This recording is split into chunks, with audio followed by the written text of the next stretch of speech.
Have you ever been told you need to change some of your lifestyle and behavior choices? Well, what if those changes could change you and your health for the better? Today on Speak Up, Food for Life.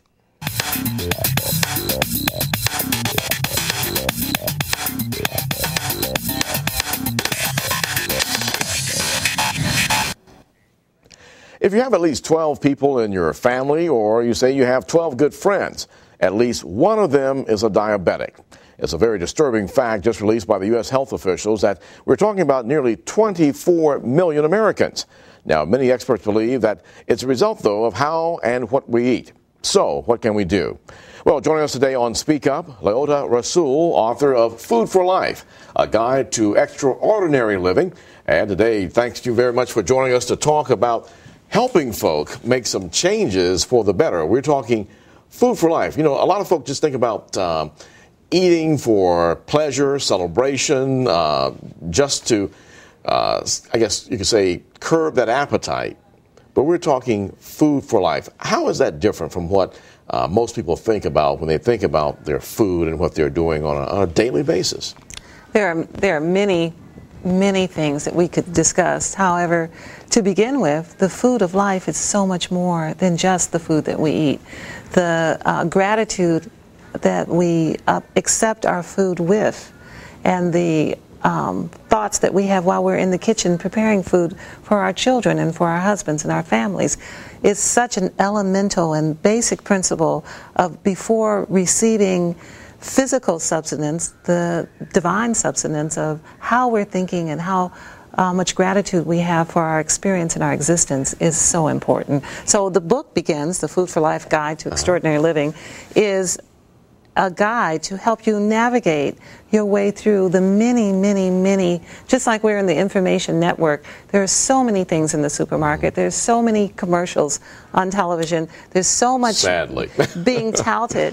And we know that we're in epidemic proportions for high blood pressure and for diabetes, and that this information network is not helping us navigate to what would be right for us. So this is a guide that starts with gratitude and even goes into sunlight and other things that help us metabolize our food so that we can better understand what's taking place.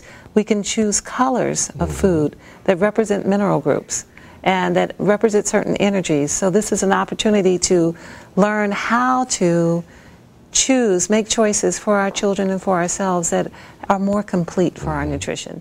Well, you know, when a lot of people, you're getting back to the basics of being thankful, and of course the gratitude you show for what you have. And unfortunately, many Americans don't even think about it until they leave our country or they have to get exposure to those who have less, how much we have to choose from. And in many cases, regardless of our income, the options are great. But then when we talk about knowing what to choose, how to prepare the food, which ones that we need to avoid, in many cases, there are a lot of folk that need help.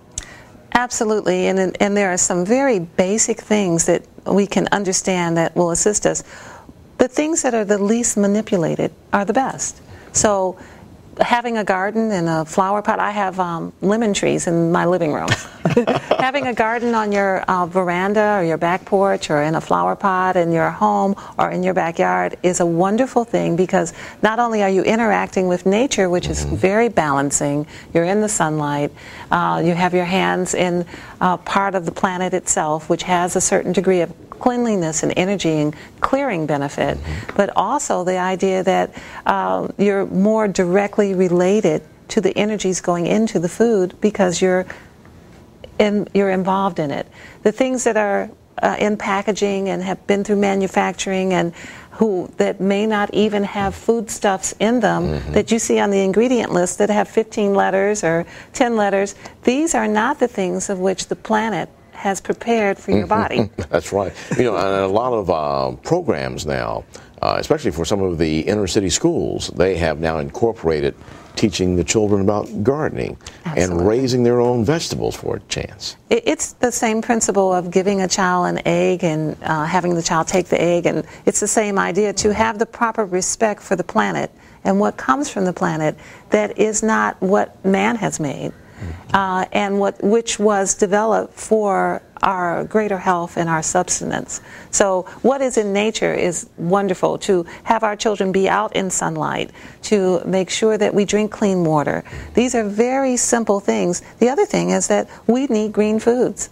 So just as the planet is 3/4 water, what we see on the planet that is green is like 90% grasses and trees. These are things that we need. So we should eat cilantro and lettuces and dark green seaweeds, wheatgrass, cereal grasses. We should eat the things that will help cleanse and clean the body, so that and bring the energy that does not come through the manufacturing process. There are no machines that do that. That's right. That's very true. Right. Well, you know, when you do a lot of talking and teaching and speaking around the country about this whole not a new way of thinking. We're talking about an old way of thinking, Absolutely. but getting people back on track.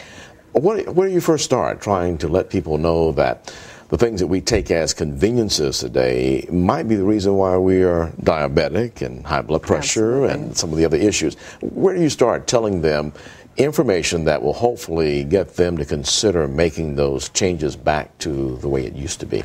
These are things that we actually have heard before, that refined foods, when you take them in, they have the body works in such a way where you have a quick sugar spike. And then if you eat things that are natural grains, and that like quinoa, it's a slower process. The body metabolizes it slower. There's no sugar spike. The pancreas is not overworked.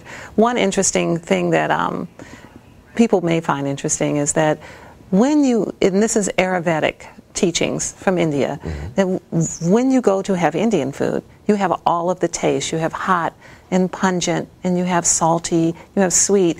And the reason they have each individual taste and they don't mix them together is that if you eat something sweet and then you have something sour like lemon, when you eat the sweet thing, the pancreas goes into motion and begins to work. If you don't eat something sour, the pancreas will continue to work throughout the day and exhaust itself. But if you have something sour, then it will turn the pancreas off. And the same thing for if you eat something bitter like coffee, and you have something salty, then the organs that are turned on by certain tastes are turned off by other tastes.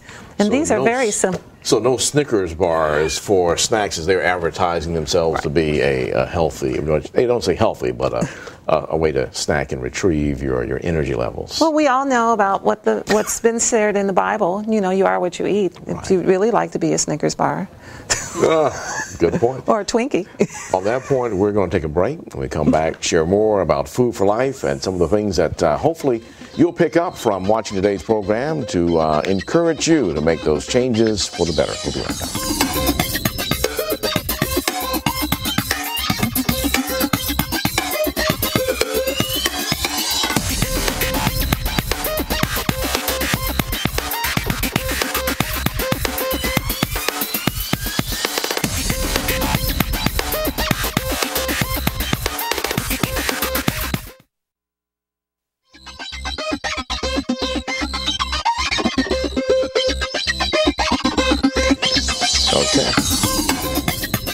Today we're talking about food for life, and our very special guest today, Ms. LaOta Rassoull, who is the author of Food for Life, a guide to extraordinary living. And you emphasize that word guide. You say that we need to be guided to a better way when we talk about some of the health issues in our nation today, and we look around the community and seeing it's sort of a reversal when you look at the size of the lower income community in America today compared to what it was. You think about the Great Depression, when you think about the 60s, and you look at some of the old movies as well as news pieces, and you look at how people looked in that period of time. And today it's like the opposite has happened, to where if you're a lower income today, in some cases you see a lot of people who are overweight who have the appearance of having plenty. Yes. So what's happening with the foods? We're seeing a reversal of how things used to be just 30, 40 years ago. It's very interesting, especially not only lower income, but even in certain communities, there are Dr. Jewel Pookrum, who was a very well-informed medical doctor who studied quite a bit about melanin. And one of the things that she put forth, and I talk about it in the book, is that anyone who has melanin, if they came from a portion of the world where there was very little fat, the body itself would hold on to the fat. Because, for instance, in the jungles, the lions don't have much fat. So, or whatever the food that was being fast too, right? And they're fast too. And whatever food that was being eaten didn't have very much fat. So people who have the genetic disposition of having that melanin, their molecules will bind with fat in a way that other peoples from other types, from the mountains or from the shorelines, may not have done. So if your ancestors have that, then when fat is introduced into the body, the molecules bind with it in a way that it's almost impossible to separate it.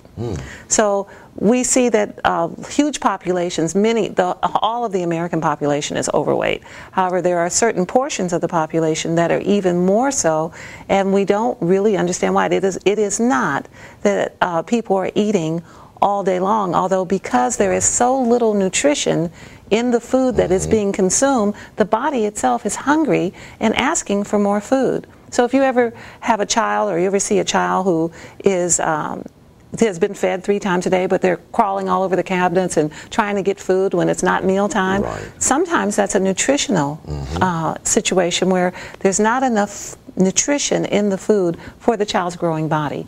So that same thing applies to whole populations, that we look at people and sometimes think that they must eat all day long and they must be drinking milkshakes and eating. Well, they are eating the wrong foods, and the wrong foods are binding to the molecules in a way where it's difficult to separate it. But they're hungry. And they're still hungry because they don't have, they have more mass and less nutrients. More mass and less mineral, more mass